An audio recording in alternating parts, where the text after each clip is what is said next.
Boa tarde, tudo bem com você? Está começando o Café com Sofia.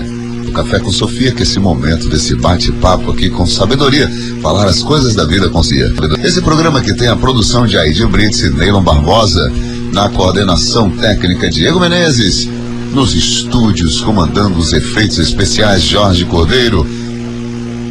A coordenação geral é do Padre Aderval Galvão e a apresentação desse amigo de vocês, eu, Neylon Barbosa, feliz de estar ao seu lado. Na técnica, meu amigo Sidney Tesoura. Grande abraço para você que nos ouve neste momento. Eu quero pedir licença para que possa estar na sua companhia nesses momentos aqui.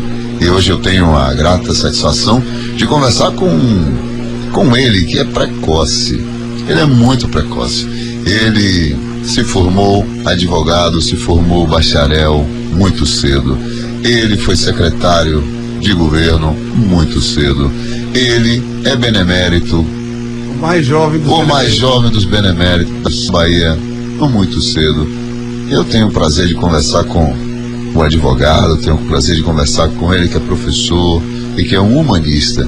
Ele é advogado criminalista e milita também na defesa dos direitos humanos. É um currículo extensíssimo aqui, mas eu tenho o prazer de conversar com o Taurino Araújo. Seja bem-vindo ao Café com Sofia. Muito obrigado, Neylon. E eu também reverencio Deus em você e vamos fazer esse momento sagrado que sempre tem sido o Café com Sofia. Nossa, e aí com esse mote a gente vai fazer o verso, né? Então, eu agradeço a Deus, porque eu acredito que Deus, ao criar o mundo, Ele não criou e abandonou o mundo. Então a providência, Deus com sua infinita providência, Ele segue nos conduzindo, nos orientando. E nos incluindo. E aí, esses encontros, eu acredito muito que os encontros são oportunidades. Eu acredito que pessoas são anjos que Deus coloca em nossas vidas e a gente não se encontra por acaso. Eu acho que deve ter certamente há um propósito que é muito maior do que a nossa pequena compreensão às vezes consegue capturar. Não, Taurino? É verdade. A vida muitas vezes é uma confissão. É isso mesmo. E uma pergunta que eu herdei assim, eu cheguei e tomei para mim, né, a pergunta de Abu Janra. E o Antônio Abu Janra, de saudosa memória, sempre perguntava aos seus convidados, e eu vou repetir aqui para você hoje: Taurino Araújo, o que é a vida? Neylon, a vida talvez seja a conjugação dos 4 elementos: a terra, a água, o fogo e o ar. Eu costumo, relacionando essas 4 palavras, dizer que para realizarmos projetos de vida, nós precisamos conjugar sonho, ousadia, planejamento e serviço. O sonho está muito ligado ao elemento ar. No sonho tudo flui, tudo é possível, é maravilhoso, mas também nós precisamos do crepitar do fogo. O fogo nos dá impulso, nos dá ousadia. Mas apenas com sonho e ousadia ainda é pouco, porque é preciso dar um sentido a esses sonhos. E aí vem o planejamento, o pisar no chão, o explorar a terra, o mapear o horizonte. Mas se tudo isso não tiver senso de serviço, de harmonia, de inclusão, de unificação, como faz a água, de humildade, como tem a água, de serviço, como é a água, nada faz sentido. Então, combinando sonho, ousadia, planejamento e serviço, nós permeamos a vida com o desafio, mas também com a realização dos nossos projetos. A gente percebe essa formação, que é uma formação holística. Sua formação holística. Em que fontes Taurino se nutre para poder preparar sua alma, para preparar seu coração, sua mente, para ir ao encontro do outro, ao encontro da sociedade, para promover as transformações que você acredita que são necessárias? Desde o nascimento eu já consigo um feito maravilhoso, que é unir o sertão e o cais, né? A minha família, por parte de pai, é de origem sertaneja, e minha mãe nasceu em Itacaré, no cais. Então eu consigo a façanha de unir o sertão e o cais. Aí, sendo um homem do interior, eu procuro muito as minhas referências na natureza. seguindo o ritmo da natureza, nós encontramos a alegria, a felicidade, a gratidão, a liberdade, o relaxamento necessários para o seguinte. Qual a importância da gratidão na vida de uma pessoa, Taurino Araújo? A gratidão, Neilon, ela cria o principal ambiente que uma pessoa pode ter, principalmente quando ela se defronta com situações difíceis. Se ela consegue vibrar gratidão, ela consegue unificar com muita força o que ela já tem, o que ela já possui, e com isso se afastar um pouco daquilo que se apresenta como problema principal. Porque eu tenho notado que quando nós estamos com um problema principal, na verdade é porque nós estamos cultivando apenas um tipo de meta. E é importante que o ser humano tenha meta física, meta mental, meta familiar, meta espiritual. O mundo de hoje, às vezes, faz com que as pessoas pensem só em meta financeira, por exemplo, o dinheiro como um fim. E para dizer aos alunos, se vocês tiverem o dinheiro como um fim, vai ficar parecendo tanto que tudo é uma picaretagem que vocês nem vão atingir o fim de ter satisfação material, porque a coisa se perde numa desidratação de outros sonhos, de outras metas, de outros projetos importantes também. Taurino Araújo, o que é a sabedoria? A sabedoria seria compreender que nós estamos aqui em processo de constante aprendizado. Nós sempre aprendemos com o outro. E uma coisa interessante dele, o Gadamer nos diz o seguinte, que nós pensamos que conduzimos a conversa, mas muitas vezes o diálogo nos conduz. Então, quando nós nos abrimos para o outro, nós ganhamos experiência. Aldous Huxley, por exemplo, fala o seguinte: experiência não é o que acontece conosco, mas o que fazemos com o que acontece conosco e com os outros. Então, a sabedoria que se tem pode ter a grande sabedoria do encontro. A sabedoria é um café com Sofia. Você está ouvindo o Café com Sofia aqui pela sua Vida FM 106,1. Hoje conversando com o doutor Taurino Araújo, professor de Direito e Antropologia Jurídica. É um defensor dos direitos humanos. Sua carreira, ela é múltipla, é multiforme.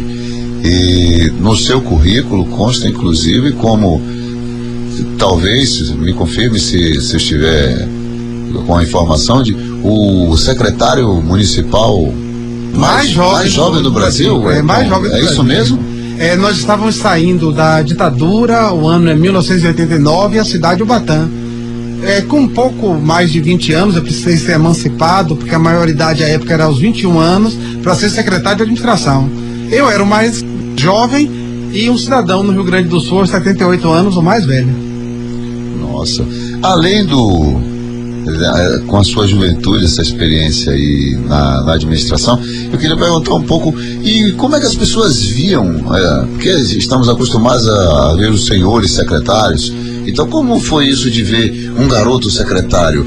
O senhor encontrou dificuldades nisso? Houve preconceito? Houve muito estranhamento, né? A todo momento eu precisava mostrar ao que vinha, mas eu vinha treinado disso desde cedo, né?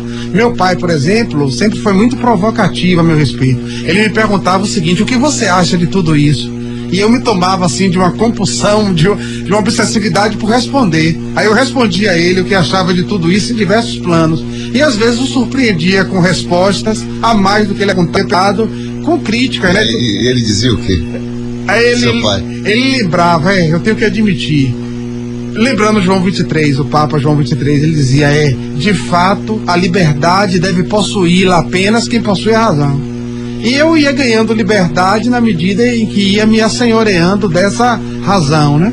Então, quando eu chego a ser o secretário de administração mais jovem do Brasil, é porque antes eu quis ser o prefeito mais jovem do Brasil. Esse projeto não deu certo, aí mirando nas estrelas eu pelo menos consegui alcançar, né? Acertar a montanha mais alta. Pelo menos passear ali pelo céu, né? O céu. Passear, fazer voos. Houve alguma decisão que o garoto taurino, secretário de administração em Ubatã, então alguma decisão polêmica e que tenha gerado algumas decisões polêmicas. Algumas. Uma delas é o seguinte: havia um movimento de greve no país. E eu, como homem de esquerda, o que é que eu queria? Eu queria que o movimento de greve triunfasse. E aí, como o ambiente não era tão favorável assim na cidade, ainda estava naquela transição da ditadura para a legalidade. Aí o que é que eu fiz? Eu decretei greve em solidariedade ao movimento grevista existente em todo o país. O secretário fez greve? Fiz, decretei a greve. Decretou a greve da administração pública. Foi, e a juíza da época disse que ela ficaria trabalhando porque era uma esfera estadual, né? Mas eu decretei a greve. Todas as portas do comércio baixaram as portas e tal. E aí decretou greve na cidade, filho? Foi, decretei greve em solidariedade ao movimento grevista de todo o país.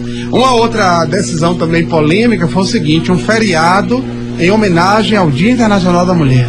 Porque naquela época as mulheres já eram a maioria no eleitorado de Ubatã, muitas delas chefes de família, e aí eu decretei também um feriado pelo dia 8 de março. Foi uma coisa polêmica também. Muito bem, nós estamos conversando com o doutor Taurino Araújo, que além de ser o secretário mais jovem, ele também nessa sua juventude, nessa sua precocidade, ele é homenageado pela OAB. Ele recebe uma comenda. No caso a comenda ela veio depois, mas o que acontece? Houve uma homenagem na OAB pelo seguinte fato: um juiz, ele ficou irritado com uma petição que eu fiz para um cliente criminal pobre. Aí ele disse que a peça era totalmente avessa ao bom direito e que ele estava com um sentimento de pesar em razão daquilo tudo. Aí quando a OAB me deu a palavra, o que é que disse? Usando o imaginário, real imaginário, simbólico de Lacan, eu falei que estivesse mesmo meu ofensor pesaroso, que procurasse médico, terapeuta ou confessor. Aí, Nilo, a gente está num café com Sofia, isso foi mais uma forma de ser pedagógico na colocação. Porque o procurar médico trabalha muito a questão do real. O real que atinge o físico. E aí, procurando um médico, quem sabe um tranquilizante, o juiz poderia se concentrar e não julgar, porque num estado de pesar ninguém pode julgar. Outra situação seria procurar o terapeuta. Aí o terapeuta criaria uma ressimbolização pela palavra. Porque em meio a tantos sofrimentos, quando você encontra uma palavra boa, você se livra do sofrimento. E o sofrimento que o juiz confessa nessa decisão é o pesar. E aí eu trabalhei ainda mais com ele o imaginário, que ele procurasse um confessor religioso. De que religião fosse, que procurasse um confessor religioso. E aí no padrão do imaginário, ele poderia também ressignificar aquele sentimento negativo que ele teve em relação ao advogado. Porque na verdade o juiz não pode nem manifestar sentimento nem de admiração, nem de menosprezo, né, pelos advogados, que eles não estão em julgamento. E aí por isso o motivo a OAB me prestou o desagravo, que é uma manifestação pública de repúdio à decisão daquele juiz, que foi ofensiva a um advogado no exercício da profissão. Porque a OAB ela tem função institucional, mas também tem função corporativa, que é uma função de proteção dos advogados quando eles são ofendidos pelo exercício da profissão. E era o que estava havendo. Eu aproveitei também para mais uma vez ser pedagógico na colocação, né? Por conta desses desdobramentos, eu ingressei no Trissecular Instituto dos Advogados da Bahia, e a tese de ingresso foi justamente esse discurso de desagravo. Depois recebi o título de cidadão honorário de Gongogi, porque no dia que me era prestado o desagravo, a pequena cidade de Gongogi foi aniversário, e aí eles se sentiram também homenageados naquele desagravo, né? Olha só, essa história é bonita, é uma história de alguém que se lança para defender os direitos humanos. É verdade. O advogado criminalista, ele sofre algum preconceito por defender pessoas que cometeram crimes? Sofre, Neilo, ele sofre assim um tipo de preconceito que eu costumo até dizer que é inexplicável. Porque, por exemplo, qualquer pessoa compreende a tarefa de um padre, de um confessor religioso, por perdoar em nome de Deus pecados de quem lhes confessa os pecados. Os médicos também, eles são perdoados por tratar de qualquer pessoa que esteja com a dor humana. Ele vai tentar sanar aquela dor, eliminar ou pelo menos minorar aquele sofrimento, e não recebe nenhuma censura por isso. O professor, de sua vez, ele também não merece nenhum tipo de censura por ensinar a todos, sem perguntar quem foram, quem são ou quem serão. Mas em relação ao advogado criminal, há uma certa censura. as pessoas sempre querem atirar a primeira pedra, não compreendendo que o advogado, principalmente o advogado criminal, ele está em defesa das prerrogativas constitucionais, em defesa de um pacto federativo que estabeleceu que todos, quando fossem ser julgados, deveriam ser julgados através do devido processo legal, e tendo como defensor o defensor que quisessem ter. Aí, uma coisa interessante é que quando você vai olhar a classificação, a definição do que é advogado vai desde patrono a solicitador a padroeiro. Então é um mistério quase sagrado esse mistério de defender. É um mistério incompreendido, mas eu acho que no meu caso até foi compreendido, porque entre tão poucos beneméritos eu sou advogado criminalista e ao mesmo tempo também benemérito da Bahia. Senhor benemérito da Bahia, doutor Taurino Araújo, há um jargão que ele é célebre no imaginário popular.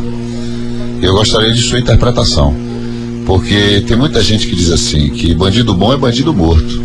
Eu gostaria da sua leitura, da sua hermenêutica, da sua interpretação. Eu queria que sua palavra sobre isso, sobre esse costume de dizer que bandido bom é bandido morto. No caso, Neilo, quando alguém faz uma interpretação desse tipo, ela está se colocando numa tarefa que compete somente a Deus, que é a tarefa de julgar. Eu não tenho condição de julgar os meus clientes, eu defendo as prerrogativas constitucionais deles. E aí, os indianos, eles são até muito sábios nessa concepção toda, que eles acham que o processo de pena é um processo de purificação. Aí, às vezes, até quando você contrata o advogado ideal, enfim, você está passando naquilo ali já por um processo de purificação. Se daquilo ali gerar uma absolvição, merecimento de quem for absolvido, mas na verdade, as contas, no fim das contas, todos as acertam com Deus, né? Tudo bem. Uma outra pergunta, dentro da esfera dos direitos humanos, como é que é essa conjugação de liberdade e responsabilidade, de maioridade penal? Como é que fica essa conjugação da liberdade, da responsabilidade, da maioridade penal? Esse debate muito sério que há hoje na sociedade. Qual é a palavra de Taurino Araújo? O que Taurino Araújo tem a dizer sobre essa cena? Eu acredito que o Estatuto da Criança e do Adolescente, ele já cumpre muito bem o seu papel socioeducativo. Hoje, um menor apreendido em situação assemelhada a crime, logo, perante um promotor e perante um juiz, ele tem a situação dele definida, através de um internamento, que seria a medida máxima. Eu concordo que esse prazo de internamento, ele possa ser ampliado. Agora, você colocar menores que deveriam estar em socioeducação junto a criminais de outra esfera, é como se você fizesse com eles um ritual de iniciação muito perigoso, porque o profeta Isaías nos diz o seguinte, que nós devemos evitar a aparência do mal, porque evitando a aparência do mal, nós nem nos defrontamos com o mal. E o ambiente penitenciário, ele é como se fosse uma universidade de crime. Qualquer acesso que se tenha a esse local significa ampliar a criminalização do sujeito.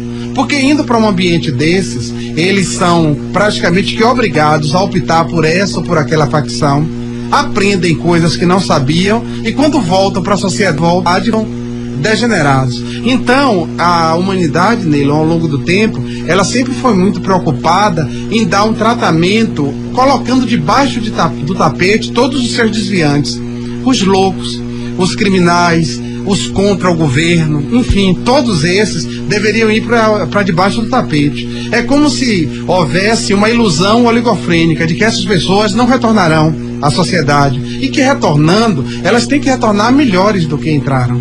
Então eu acredito na socioeducação para os menores de 18. Acredito em penas efetivas, porém pequenas, porque quanto mais o sujeito convive com esse ambiente, ele se piora ao invés de melhorar. Você está ouvindo a Vida FM, o Café com Sofia. Hoje o Café com Sofia, com essa personalidade, aqui o doutor Taurino Araújo, ele que honra o nome desse programa, né? De Café com Sofia. Tô tomando um café aqui gostoso, eu espero que você esteja gostando. Eu estou gostando muito dessa conversa, principalmente pela amplitude, então pela capacidade de transitar pelos campos interdisciplinares. Então isso me encanta e eu gosto muito de perceber isso. Eu queria retornar um pouco a essa questão da administração. O seu pai costumava fazer perguntas e dizer: meu filho, o que você acha disso? Tudo isso. O que você acha disso? O que você acha disso? Eu penso que no Brasil hoje temos proposto pouco. Inclusive quando na política maior, na política nacional, muitas vezes críticas são feitas, mas não são feitas propostas. Então eu queria perguntar, da uma de pai aqui do Taurino: meu filho, o que é que você pensa sobre o Brasil? O Brasil tem jeito, Taurino? Lembra, quando eu era ainda bem jovem, eu dizia que o Batã tem jeito, e agora eu repito, dizendo que o Brasil tem jeito sim. Eu acredito muito no protagonismo da sociedade. Cada pessoa, ela deve procurar cumprir o seu dever. É uma coisa interessante, o general Osório já falava disso, o Brasil espera que cada um cumpra o seu dever. Uma curiosidade: na antiguidade não havia o conceito de direito subjetivo, mas apenas de dever. Confúcio, por exemplo, chegou a traçar 5 relações de Confúcio, em termos de hierarquia, sempre trabalhando o dever. Ou seja, a relação do súdito em relação ao imperador, a relação do mais jovem em relação ao mais velho, a relação da esposa em relação ao seu marido, a relação do amigo em relação ao amigo. Então, eu acredito muito num mundo onde cada um cumpra o seu dever. As pessoas falam dos governantes, mas elas cometem as suas transgressões. Às vezes não exercitam o voto de uma maneira livre, de uma maneira deliberada. Uma coisa interessante é o seguinte: as pessoas, elas se encantam muito por um modelo profissional de político. Aí como é que pode, por exemplo, assim, uma pessoa que deveria trabalhar na sua profissão, aí como é que essa pessoa vai poder ir a todos os jogos de futebol, a todos os bairros, acenar em todas as situações? Ela não estaria cumprindo a profissão dela, né? Então o povo também precisaria rever esse tipo de coisa. Essa identificação com um político apenas carismático, que estivesse próximo, agora ao mesmo tempo também não estivesse nesse campo que você fala, da proposição e da ação, né? Com independência de pensamento, com independência de ação. Então nós precisamos passar por uma modificação que atenda a isso. Há um sentido de maior comprometimento, de maior dever. Estamos pela Vida FM 106,1, Café com Sofia, hoje no horário diferente do horário habitual, esse horário entre 1 e 2 da tarde, conversando com Taurino Araújo, ele que é um dos principais pensadores do nosso tempo. Como você está podendo observar, ele transita facilmente pelo direito, transita facilmente pela história, pela filosofia. Os sofistas, eles desenvolveram a retórica na Grécia clássica e eram opositores a Sócrates. Então tinham ali as suas diferenças ali, então os sofistas. Mas os sofistas, eles deram uma grande contribuição, que foi a contribuição da retórica, do saber o que falar, como falar. Taurino Araújo, qual é o poder que tem a palavra? O poder da palavra é tudo, Nilo. E no caso, uma coisa interessante é o seguinte, nessa questão de ser o benemérito mais jovem da Bahia, é uma coisa interessante, que eu conquisto isso através da palavra. Aí muitas vezes as pessoas perguntam: e aí, o que teria ele feito? O professor Washington Trindade, numa anedota, chegou a dizer que o milagre seria o milagre de abrir a boca. Na medida em que São Tomás de Aquino se torna santo, ele lembra, apenas por escrever a Suma Teológica, eu me torno um milagre abrindo a boca, né? Aí essa questão da precisão da palavra, ela sempre foi uma preocupação minha, o tempo todo, né? De procurar o termo perfeito para expressar as ideias.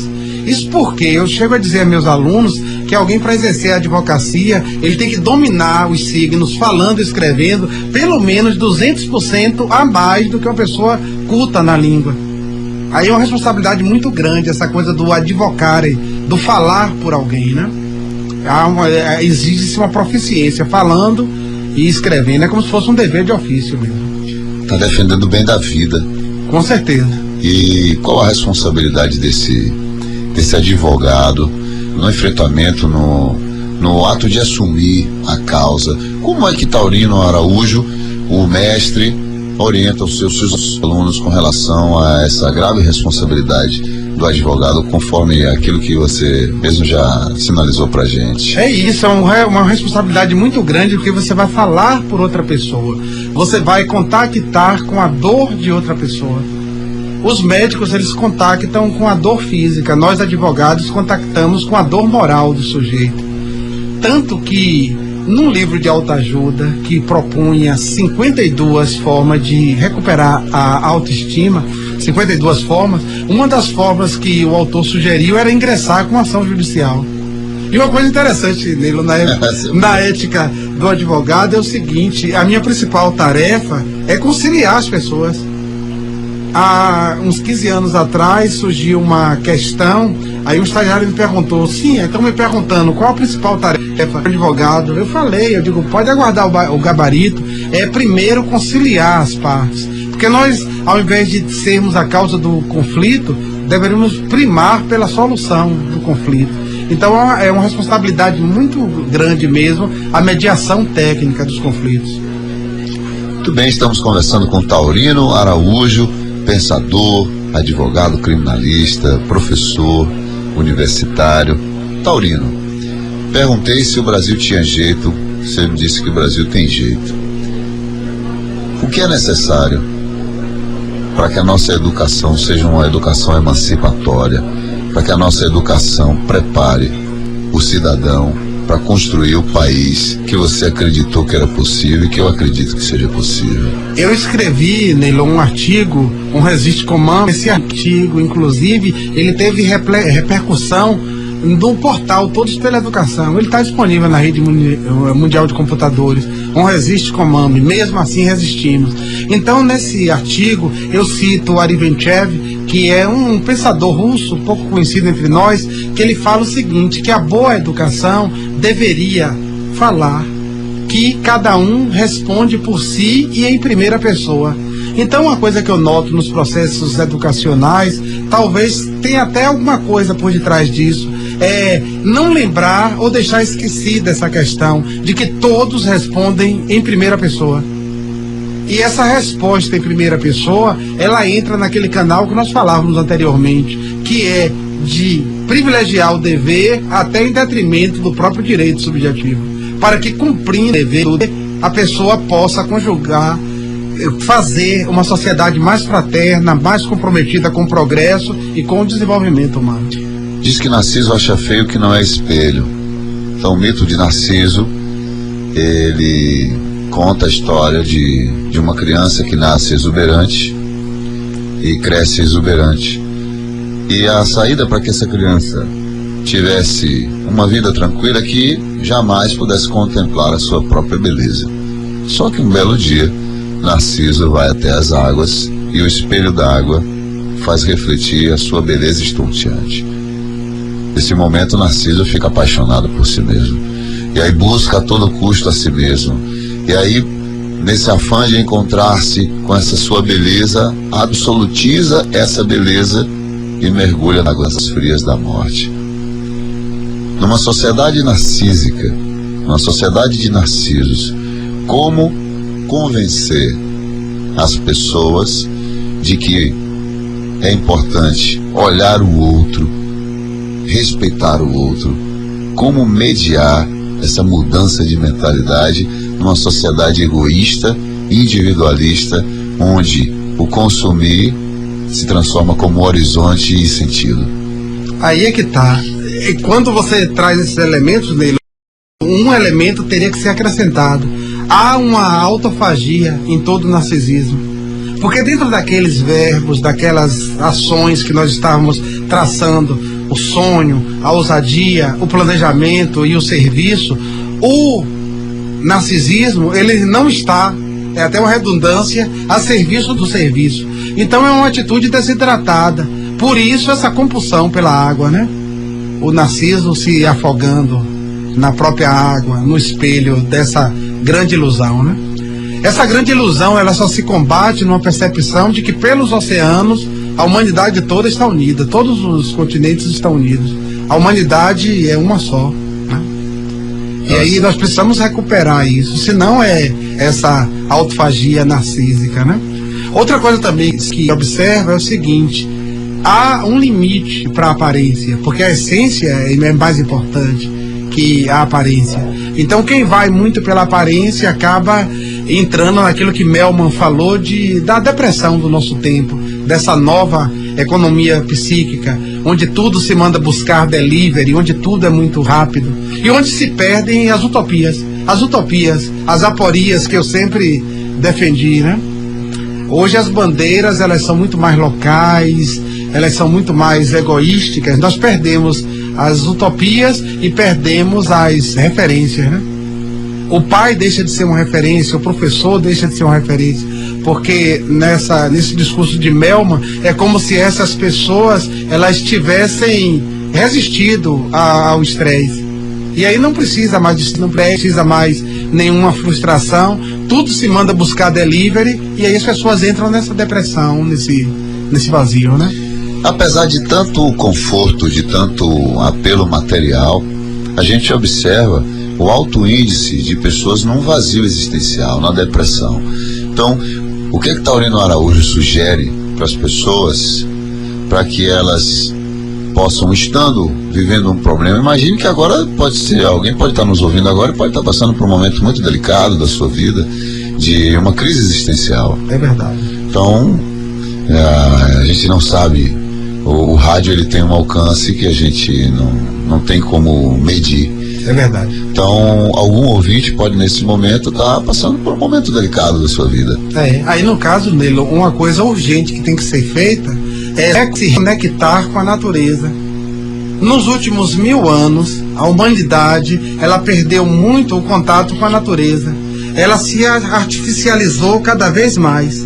Então é importante caminhar pelos parques, caminhar pelas praças, caminhar pelas praias, buscar o silêncio, buscar a voz interior.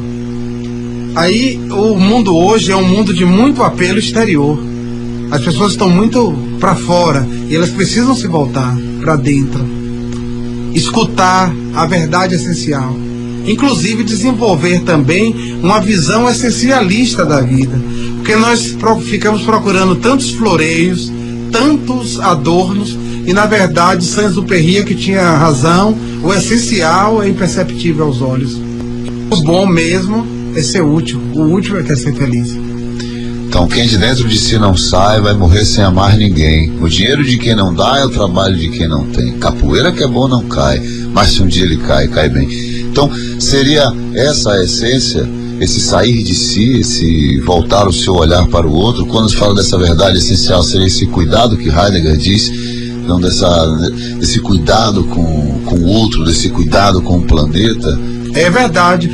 Fica parecendo assim aquela metáfora que nós conhecemos, que ela é muito batida, que as pessoas é como se elas necessitassem, por uma questão contingencial, alimentarem-se umas às outras.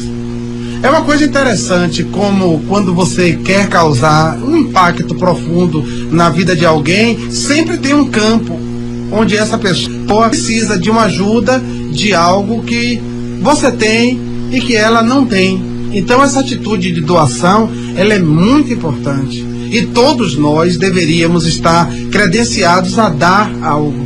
Eu sempre brinco até com ela própria, Dadá, a nossa grande Dadá. Sim. Dadá nasceu pobre, né, com muitas dificuldades, aí vai trabalhar numa casa, não dispõe de muitos dotes.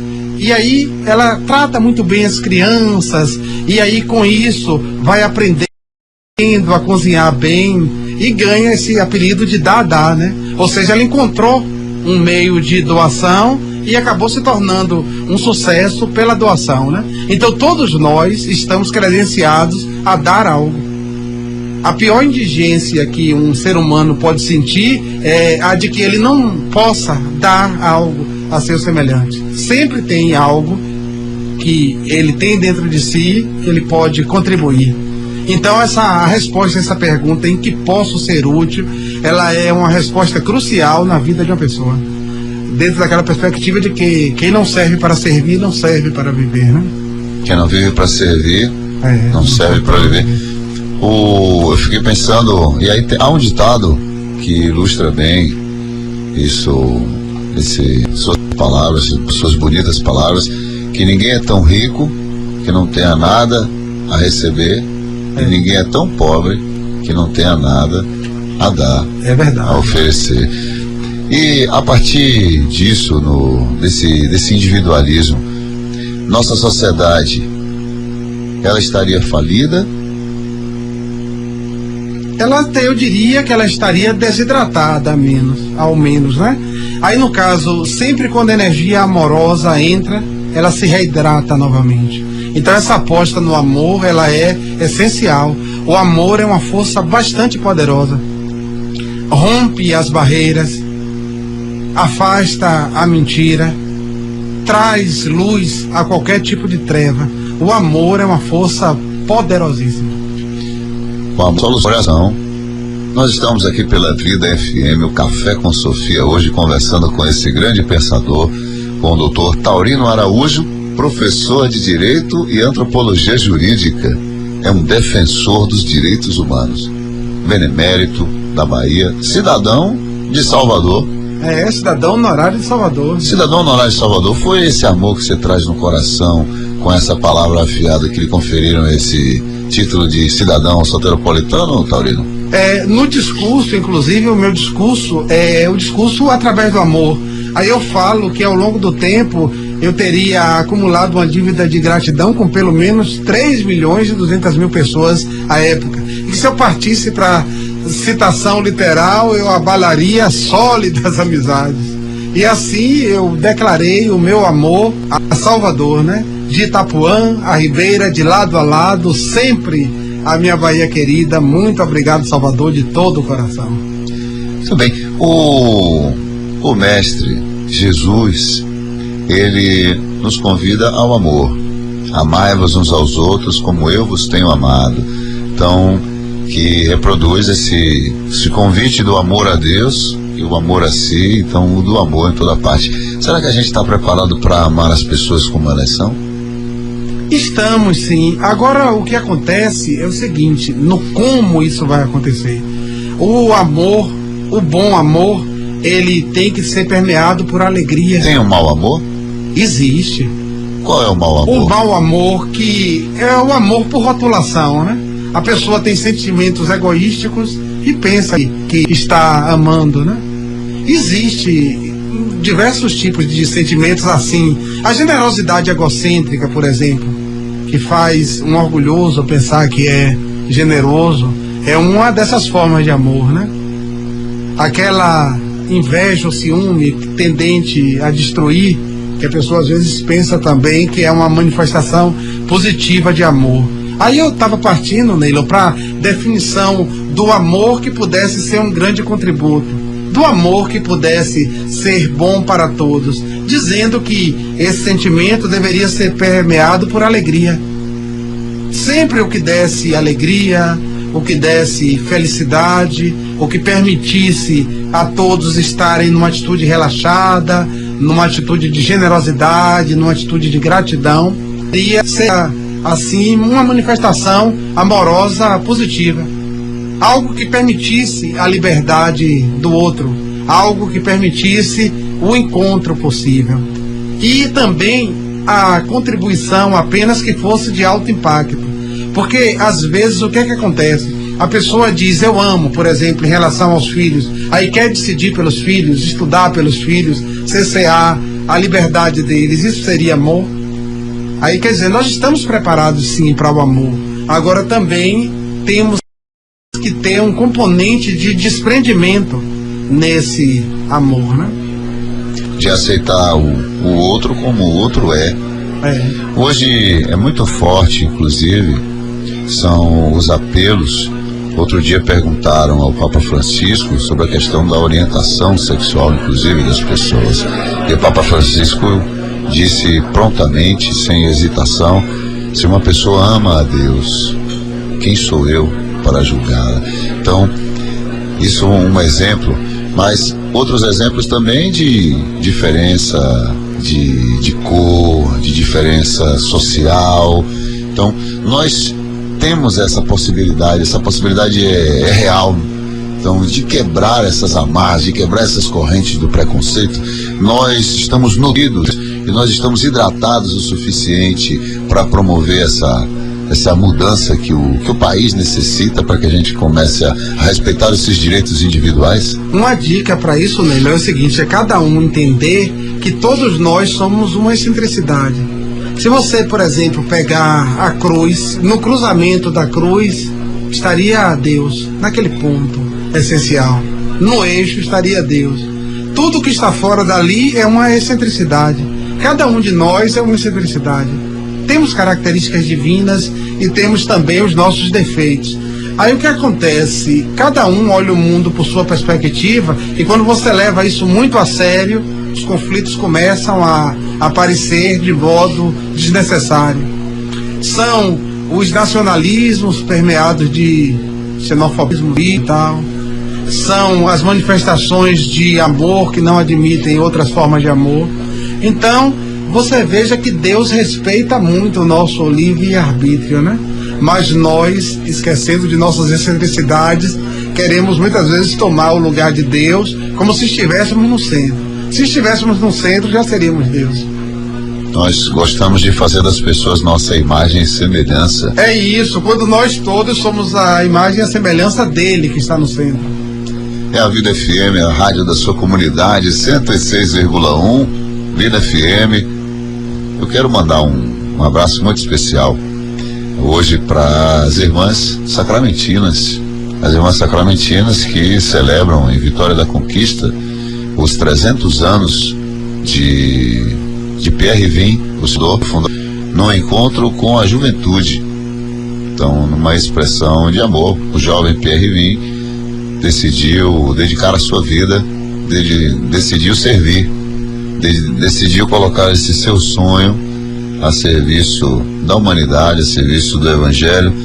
E ele que deixou que esse fogo abrasasse o seu coração, que ele também que não ficasse nas nuvens. Ele procurou positivar, procurou concretizar aquele sonho. Então chamou pessoas, chamou algumas jovens ali e perguntou: vocês estão dispostas a dar a vida de vocês por um bem maior?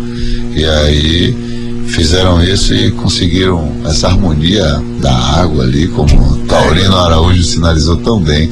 Eu tenho uma afinidade com as sacramentinas, Neilo, pelo seguinte: porque eu lembro sempre, quando vou lá, que tem o retrato da Catedral de Évreux. Aí eu me lembro que tem o nome de santo, Santo Orhan de Évreux, mártir da Igreja Católica, celebrado a 11 de agosto, um santo sem novena.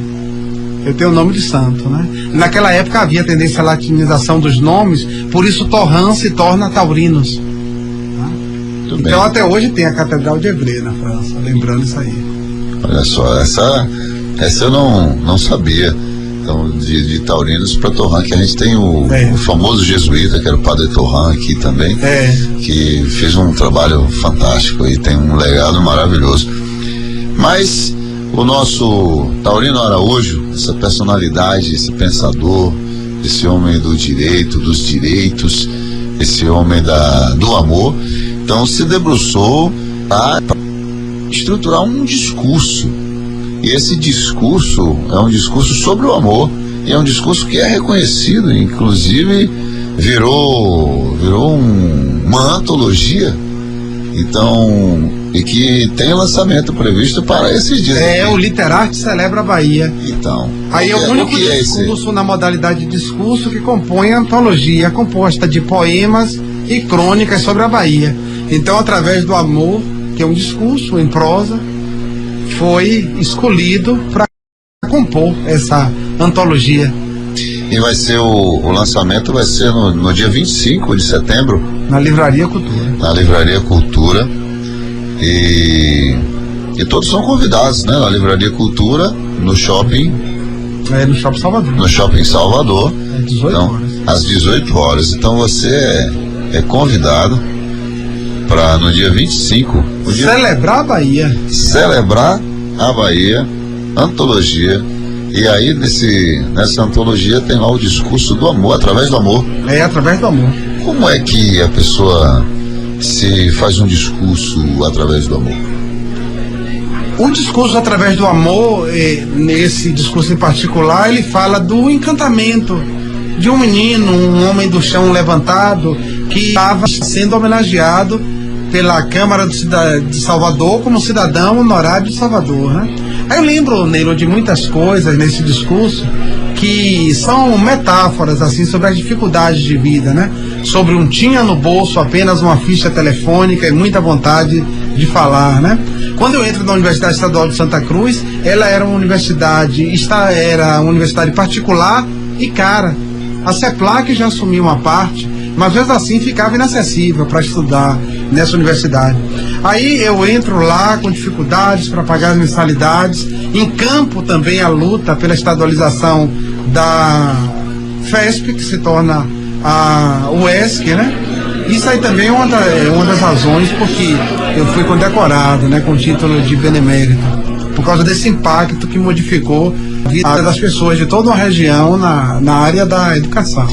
Além da área da educação aí no sul da Bahia, tem também uma atuação aqui na cidade de Salvador, também uma atuação com os direitos?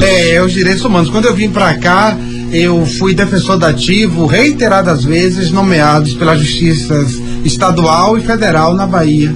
E aí o amigo Agenor Sampaio Neto, ele destaca um ponto interessante, que é o seguinte: porque o defensor dativo, quando ele pega uma causa, muitas vezes ele não se prende aos detalhes da causa, até porque não dá tempo, ou falta qualidades de percepção rápida para que ele possa assim fazer.